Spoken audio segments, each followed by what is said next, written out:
Salut tout le monde, c'est Skytech, donc aujourd'hui on se retrouve pour une nouvelle vidéo. Et dans cette vidéo nous allons faire un unboxing et une review suivi de quelques benchmarks de la GT 1030. Donc c'est parti.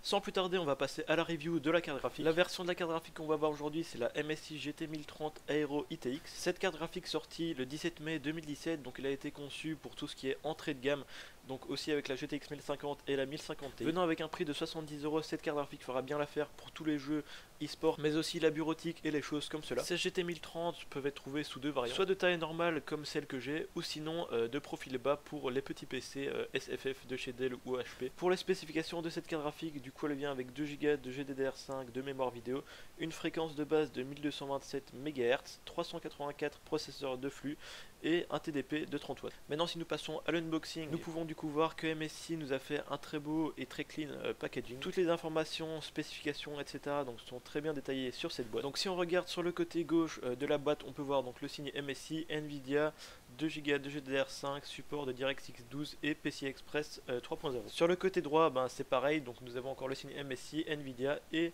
quelques spécifications de la carte graphique. Sur le derrière de la boîte, donc on peut voir quelques informations intéressantes comme par exemple la durée de vie de cette carte graphique, que ce soit en gaming ou en bureautique. Sinon encore quelques informations par rapport aux spécifications, etc.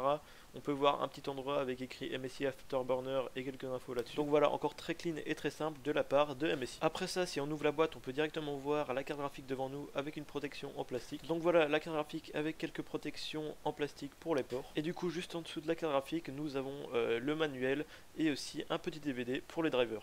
Juste après l'avoir unboxé, du coup j'ai décidé de l'installer dans mon PC. Une manœuvre très simple comme d'habitude où je dois juste retirer donc mon ancienne carte graphique qui est la GTX 550 Ti et du coup la remplacer avec la GT 1030. Pour les benchmarks, du coup la carte graphique va être testée donc avec un processeur AMD A8 7600, 8 Go de RAM en DDR3 et Windows 10.